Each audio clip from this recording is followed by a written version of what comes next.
Welcome to the Laugh Support Podcast, brought to you by the Hot Breath Comedy Network. I'm your host, June Colson, here with my fellow host, Michele VanDusen. So what is life support? Why, thanks for asking, friend. It's a couple of clean comedians offering a supportive and positive environment for the comedy community. We talk about our highs and our lows, and some traumatizing shows. So if you're ready, get set, let's go. And hey, Michele, why don't you tell them who's on the show? Today we have our very first guest, Joel Byars. Joel is an award-winning comedian and the host of the Hot Breath podcast, where you can learn comedy from the pros. Joel has a comedy special called The Trophy Husband. Welcome to the show, Joel Byars. Oh, yeah. Thank you so much, Michele and June. I'm excited to be your first guest. We seriously just opened with a dab. There was a dab right there. It's fantastic. Yeah, I'm telling you, it's so great. Every time that I have Joel during like the Write10 in the morning, or he's on a podcast, or I'm watching him live online, it seems like every time he dabs, my 17-year-old walks in the room. And he just looks at me with disappointment. He just goes, that's your friends. This is what we're doing, Mom. It's so sad. It's so sad. No, Joel, we are like super excited to have you on the show because, you know, actually the laugh support was something that you inspired Michele and I to do. So I'm going to tell you something after seeing the name of your special, The Trophy Husband, that you've probably heard before. Okay. Are you ready? All of this, Joel, is your fault. This is your fault, Joel. You're welcome. Everything that's happening here. You are so well. We're going to look back on this moment and be, I'm so glad all this was Joel's fault. Yes. Yeah. Is that what you tell your wife? You're going to look back and say, I'm glad you did this thing. That's what my wife is like. Yeah, give other people work. Yeah. That's what she's going to, make people work like you do.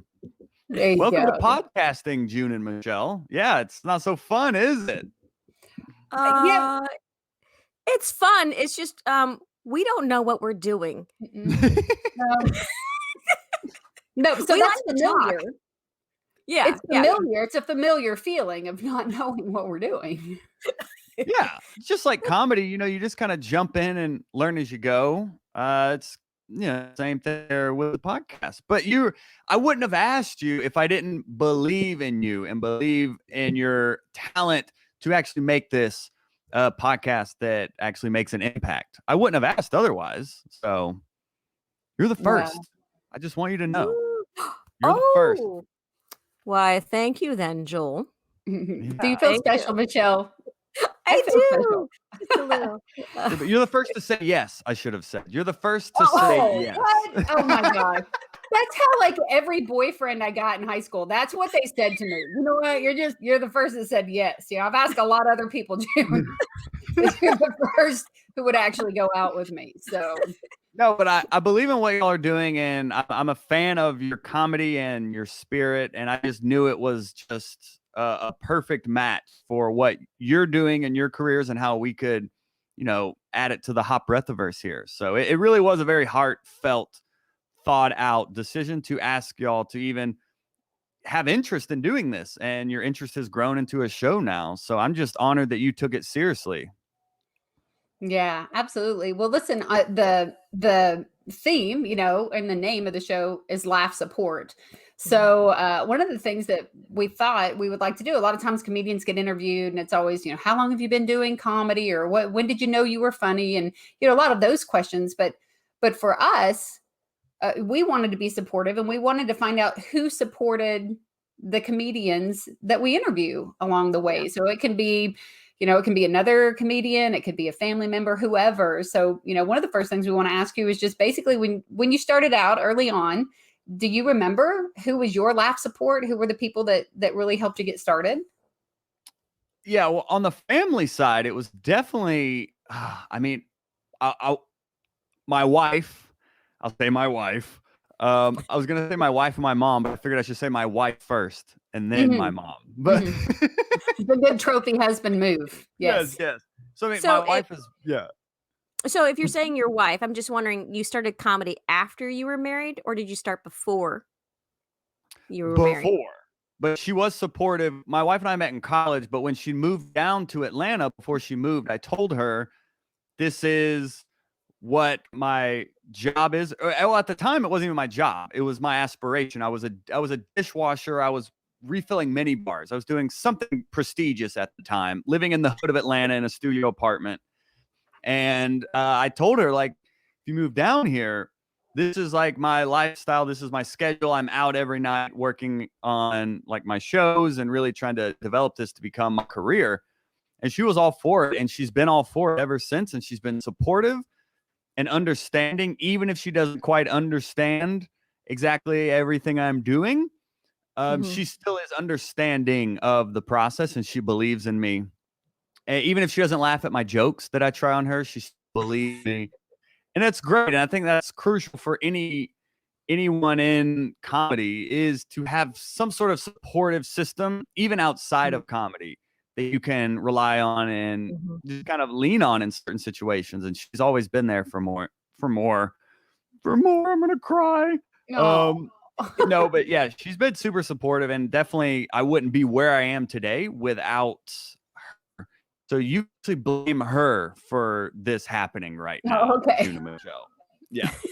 Right. Which, I mean, that and the is seed was planted by I just want to say the seed was planted by my mom. She always told me I had a gift, and I always was like a knack for performing and things like that. So she instilled that mindset within me. So she planted the seed, but then it's my wife who's like the supporting cast around it now in my career. But it all started with like my mom planting the seed of me having a gift and me making sure that I don't keep it a secret. Wow, that's awesome. Especially to have two of the most important women in your life to be lifting you up. That's a huge deal. I can't imagine. For me, the journey is similar. If my husband would have put the X on it, because it was after. I mean, I was an old lady when I started, and I come to him like I've had.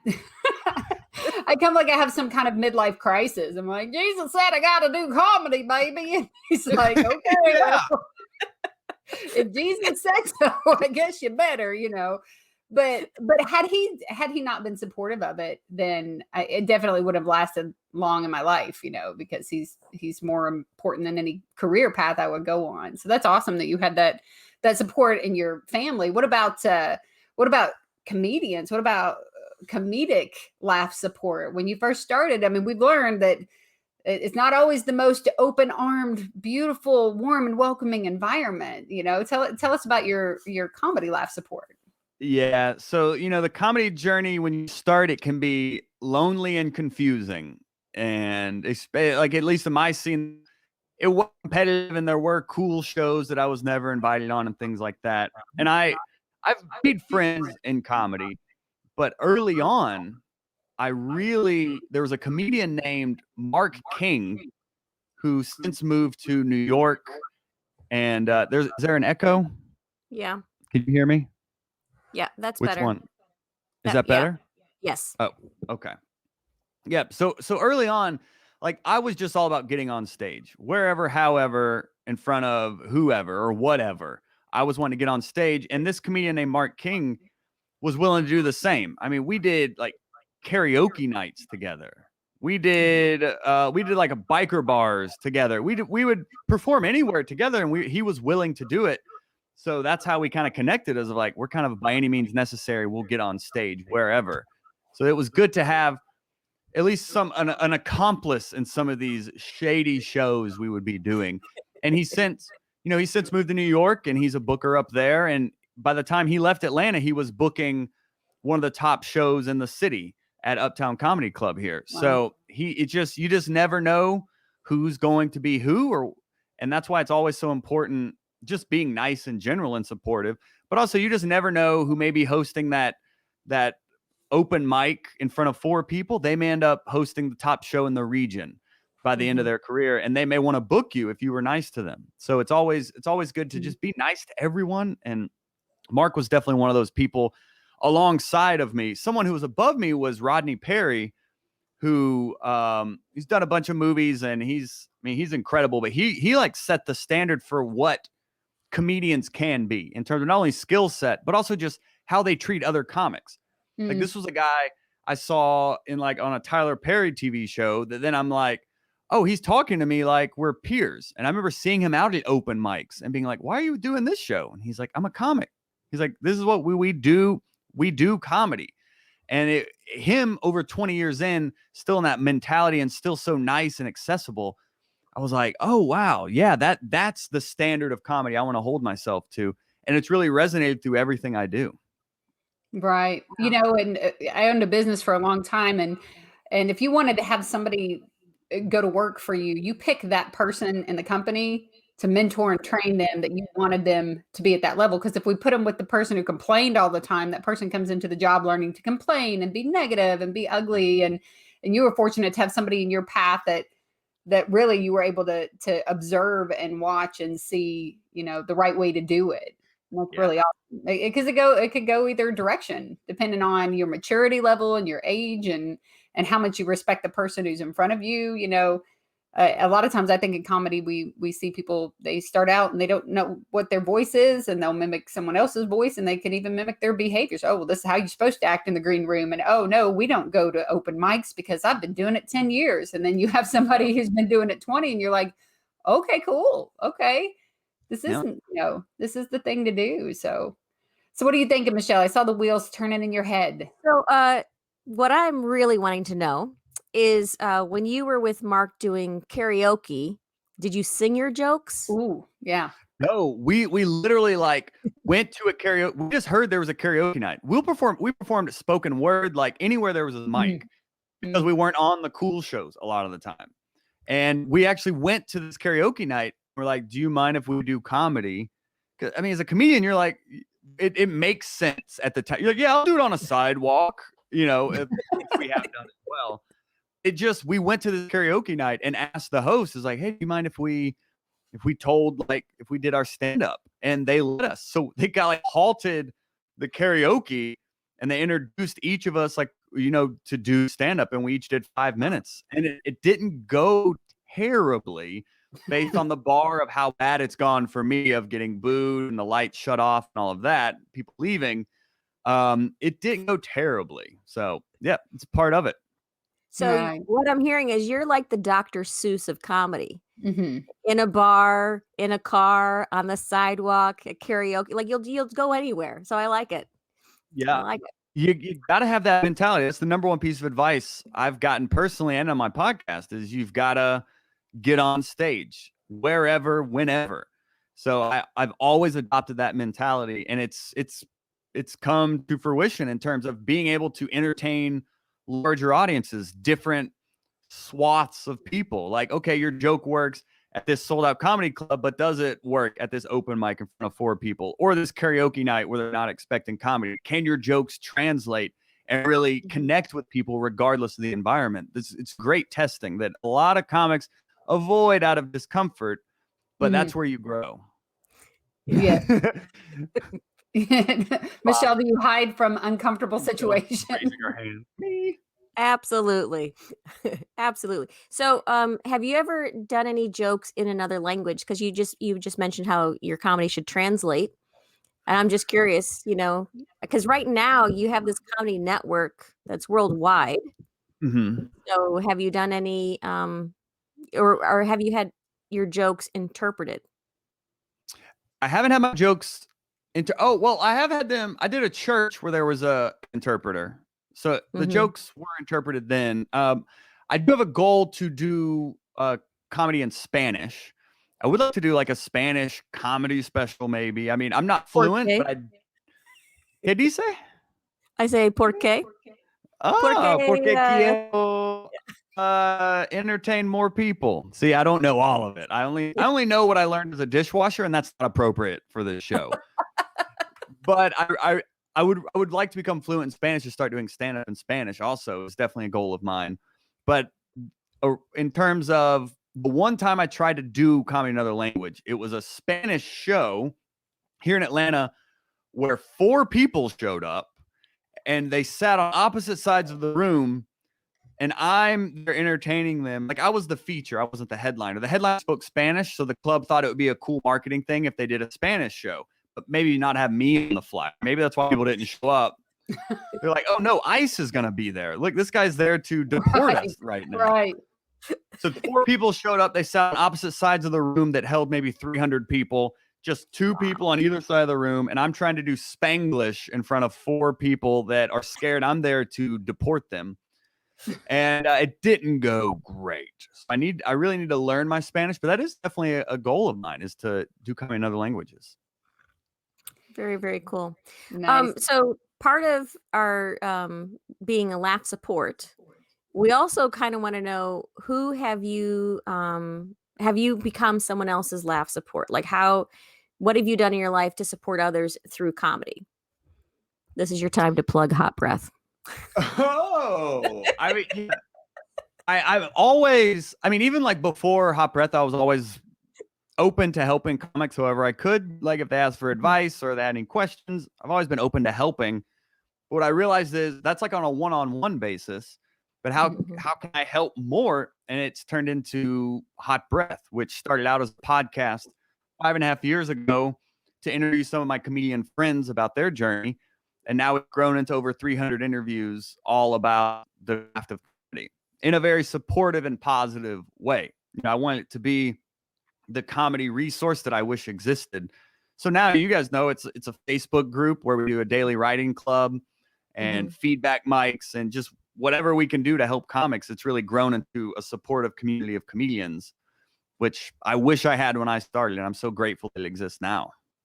Right. Michele and I were just talking yesterday about how supportive and how positive it is. You know, when you started the Write10, I think well, you just recently had your 1-year anniversary of waking up one morning and saying, we're going to write for 10 minutes today. And I remember when I came on, it was like you and maybe 3 people. And then the next day there was 4, and I was watching, but I wasn't getting involved. I'm like, what is this guy doing? And then, so then I started writing jokes by myself, you know, on my own, but I wasn't plugging them in yet. Cause I'm like, I don't know what this is about. And then the first time I put it in and you read it, and it was just, I think at that point there was maybe 10 people. I'm like, this is super fun. This is really cool.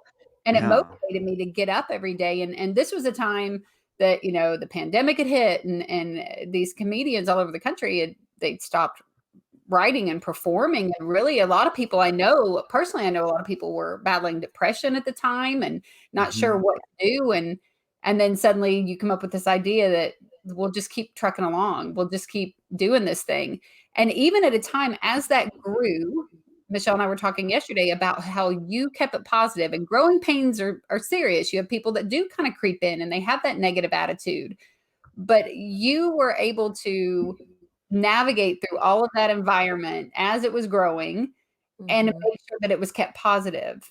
It wasn't that you stifled people's political views or social views or anything like that, but it didn't become a platform for people to write a joke and then everyone argue their political thoughts or religious thoughts or whatever. It was just, you can do that anywhere else. Right. There's 1,000 other places that you can argue those thoughts. We're just here to try to be good comedians and get better and be amazing when the doors open.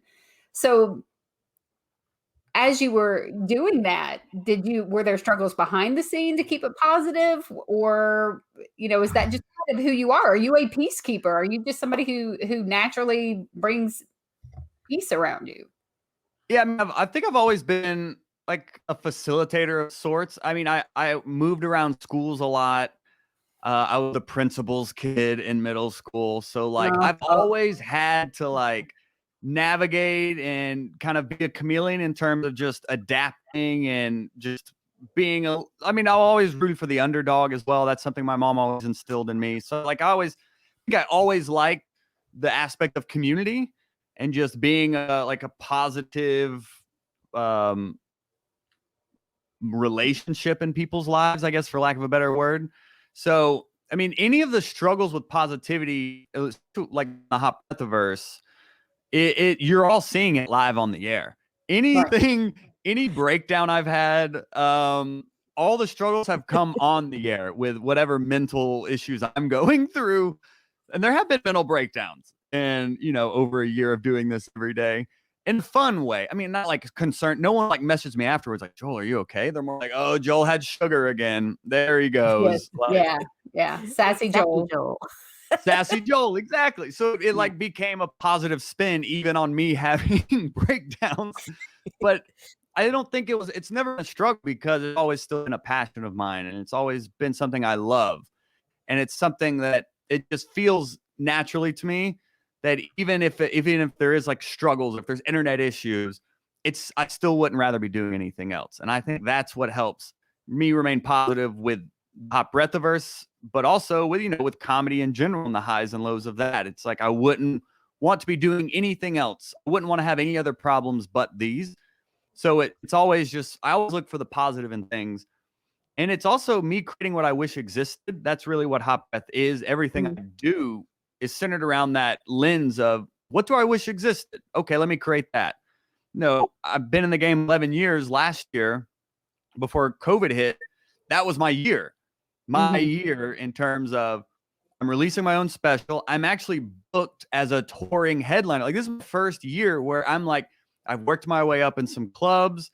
I'm actually touring this year. I'm actually headlining clubs this year. That's the goal. Become a touring professional headliner. And then boom, March hits, all of that evaporates. And it's like, oh my gosh, what do I do now? You can't control what happens, but you can control how you react to it. So I just focused my attention to what I could control, which was the podcast and the community around it. And now we're sitting here today. And I'm so grateful for it because I got to connect with comedians like, you, June, and you, Michele, that are of that same spirit, of that same motivation. And you realize you're not alone in this, where you may be in your own scene and you have these thoughts or doubts, and then into the metaverse, and you're like, oh, I'm not alone in this. Other people have these struggles. This is normal to have this. So it's become a resource as much for others as it has been for me. Absolutely. And I've seen it. Michele and I have watched it grow. She came in. I just messaged her one day. I'm like, this is just really, because we would talk daily. And I'm like, you really should just bounce in here. It just is something that is motivational. There's people from all over the country that are doing this, and we've got to watch it grow. And what I've seen is at a certain point, you had to have some laugh support, because you were doing this thing 7 days a week, and you're a married man. You're a trophy husband. At some point, the amazing wife, I'm sure, is probably like, hello, remember me, Joel? Yeah.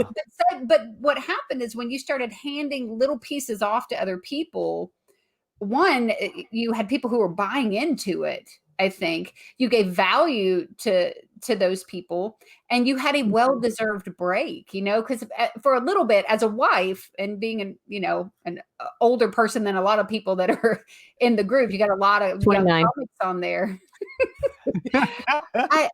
I just thought, oh my gosh, like this has been going on a long time. And now you were doing writing competitions and you're judging these competitions. And I thought, ooh, there's a lady at home. How long how long? But as soon as you reached out, or people reached out to you, I'm not sure how it worked out, man. I mean, you just have so many people that are like, well, like us, you're like, hey girls, why don't you do a podcast? And we're like, okay, Joel, we're going to do it. Right. But talk about those folks that have stepped in and are, helping you. I mean, it's a machine now, Yeah. And I think it's that positive, supportive spirit within it at the core, at the soul of it, that now everything, we just had all new artwork made. We completely rebranded Hot Breath, and that was created by Martha Louise, who's a newer comedian who found Hot Breath and is like, this is amazing. We had like a Patreon banner contest. She made it, and I was like, whoa, this is amazing. Like, how much would it be for you to do X, Y, and Z? And she's like, oh, I'll just do it. And she worked for weeks and hours and hours and hours to create all this free artwork for us. So now we have like an actual professional brand identity to where like literally like my wife saw our YouTube channel and she's like, oh, this looks real. So this looks like a professional thing you're doing.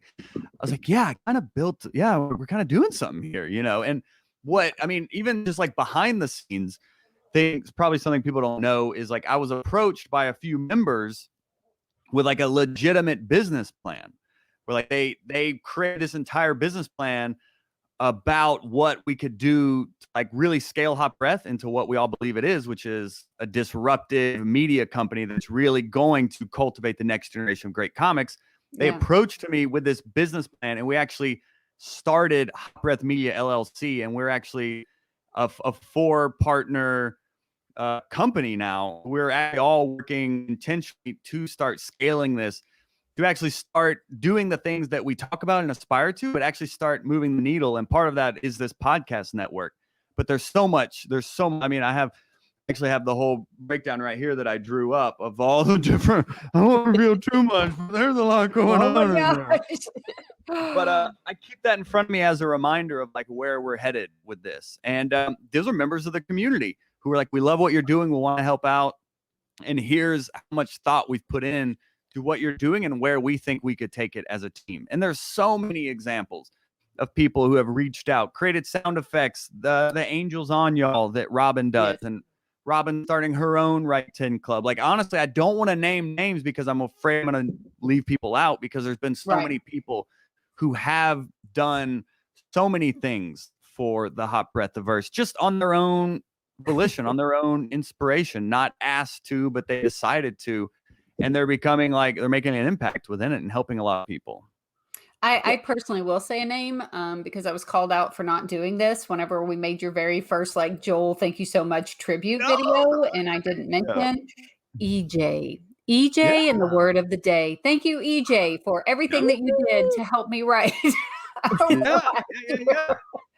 generate the word of the day every day. Yes. Well, I mean, it's been fantastic to watch grow. I'm so glad that Michele hopped in and was able to experience it. Now we have several friends that are in there, and I don't know about you, Michele, but I'm excited about, because I'm in, Bowling Green, Kentucky. I'm in the middle of Nashville and Louisville, and there's not a lot of clubs and stuff happening here.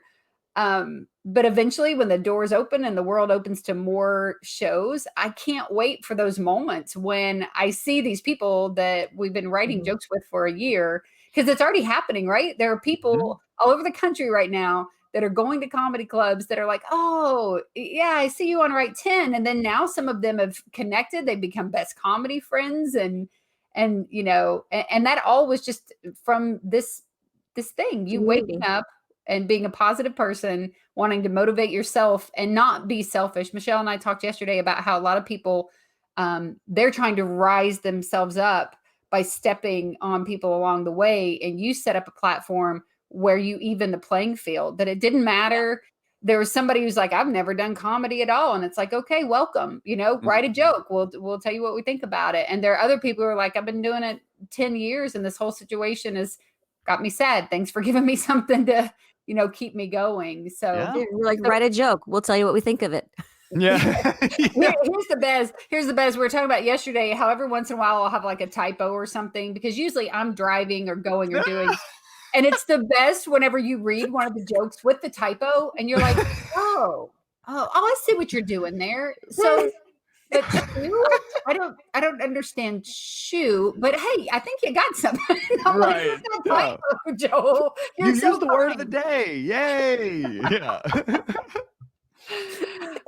That's what I'm most excited about is the live shows to come back, because this is really, we've created like a platform for an industry that doesn't really exist right now. So like when live shows do come back, I'm hoping not only will people be booking each other on their shows, but that positive spirit of Hot Breath will start to seep into all the comedy scenes that people take them into from the Hot Breathiverse, and it actually starts to spread that way.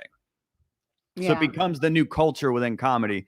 There's that old competitive negative aspect. I'm really hoping as live shows come back, these hot brethren and sisters out there are going in and planting this seed that really creates that new wave of comedy that we all believe in. Now, speaking of negative, Michele, didn't you have like a negative question you wanted to ask, and we talked about yesterday about why he keeps it positive? No, come on, Barbara Walters, you wanted to make him cry. Remember, Barbara? I don't remember because I'm older than you, 29 and a half. Yesterday she said, why does Joel listen? Yesterday she said, why do you think Joel keeps it positive? Like, do you think somebody did something to him early on? And that's right. Joel, who hurt you? I think that's part of the issue with positivity is it gets a woo-woo rap, and it's I mean, what's wrong with being positive? I don't understand like why there has to be something wrong with being positive. I mean, I've always had to look at the positive things. I've been the child of 2 divorces. Like I said, I switched schools a lot. I always had to make new friends. Like, I mean, adversity that everyone in their lives has, but it's like you can't, like I said, you can't control what happens, but you can control how you react to it. So the positive always just made my life better, regardless of the situation. And my mom always just instilled that in us of like going on the adventure of life and always being sure to frame things to a positive light, no matter what is happening. So it's something I grew up with, but yeah, I mean, that's why I'm so intentional about it now in Hot Breath in my own comedy is because it doesn't really exist right now. You go online, it's negative, negative, negative, negative. That's what gets shared. But I think as a competitive advantage as far as what we're doing, I think it's going to be a differentiator in the company and in the products we provide, that we are a breath of fresh air, if you will, and we are providing that positive escape for people. So it's twofold. It's ingrained in me. It's something I was raised in, but I also see it as a great opportunity to create positivity in the comedy community and beyond based on the comedy that we're putting out there. So yeah, it is an interesting question. I've never been asked before. Why are you so positive? What is wrong with you? Who But I hurt would you? beg to ask, what is wrong with you for not being positive? We are Oh. positive. We're Hmm? positive people. Wait, There's a one more question. neurochemical effect to being positive. Like there is an actual chemistry that is shifted in your brain when you're positive versus negative. And negative is easier and negative has a bigger impact on your brain. If you say something negative, it's something like 80 times more likely to happen as opposed to positive. So it's really being intentional about each thing you say being positive. Even when I'm having breakdowns on the internet, you guys see, I still try to be saying positive things even when I'm not evoking it. Like it's all just part of like it's a mental exercise as well. Did you know that when you smile, it actually takes less muscles, facial muscles, to smile than it does to frown? And I'm super lazy, so I love smiling. Good. All right. Yeah. Well, Okay. I'm glad. Before we wrap up, though, I do have a major question. What is your pen choice of the day these days? Man, Because you haven't talked about your pens in a while. I haven't talked about my pens in a while. I mean, I have a few here. I mean, there's so many more. I've actually been rocking the Pilot G2 pens lately. Big Atlantis is the OG. I mean, that's gonna be near and dear to my heart. Big Atlantis right there. It's but it's and Big Atlantis I found in an open, like I was at an open mic, a terrible one at like midnight on a Monday, and I needed to borrow a pen because I left it in the car, and the bartender handed me a Bic Atlantis, and it was almost like the Excalibur coming my way. And I looked, clicked, and I was like, "What is this?" Yeah, and it was that model. Yeah, that model, because they have fine point and gel and things. But lately, now you got me started on pens now, Michele. To sum it up, Whoops. I've been using the Pilot G2s lately, and I've been experimenting with different colors. I was going through Target, picking up one thing that ended up being a pack of pens as well, of course. But they had like different colors, like green and a dark purple. And I was like, oh, those look fun. So I've been playing around with those lately, the G2s. But I mean, gosh, there's the Sharpie S Gel. I even have a Parker pen, not to brag, but we do have a nice Parker pen as well. Oh. But lately it's been the G2 Pilot. It's an OG. That's an industry standard there. So we're just going to say that our podcast is not sponsored by any of those pen companies, but they can be. But they can be for sure. I'm open arms. Well, Joel, this has been such a great interview. I'm sure that we are going to want to have you on again, as I mean, the formula between myself and Michele and our zero ability with technology You're doing great. It's going to be amazing. It's going to be amazing. Yes. So this is going to happen for years, and we're going to need to have you back and talk again. But let me tell you, I need you on board with this, Joel. This is how we're going to end here. Okay. You ready? I need you on board because when I end things, my phrase is always Jesus and Junebug loves you. That's what I say. Jesus the June bug loves you. Now I need a vote of confidence because I've got one for Michele, but she refuses to say it. All right, this is what I think Michele should say. Okay. Lil Michele and the Messiah tell you to take it higher. Ooh. Oh, she raised the roof. What do you think of that, Michele? Do you like that? Yeah, still not going to say it. Still not going to say it. All right, Joel, then I have one for you. And it would be great Okay. to end with this. I think you should say, Jesus and Joel says, let's roll. Hey, I'm with it. I'm a team Dab. player, Michele. Oh, and then the dab at the end. All right, that's how we're going to wrap this up. You ready? Wait, Jesus and Joel say what? I'm sorry. What? That's not it. Jesus and Joel says, let's roll. Okay. Oh, says Take let's two. roll. Okay, here we go. Take two. Okay. Jesus and Joel say let's roll. Woo! All right, that's it for this episode of Laugh Support Podcast. Woo!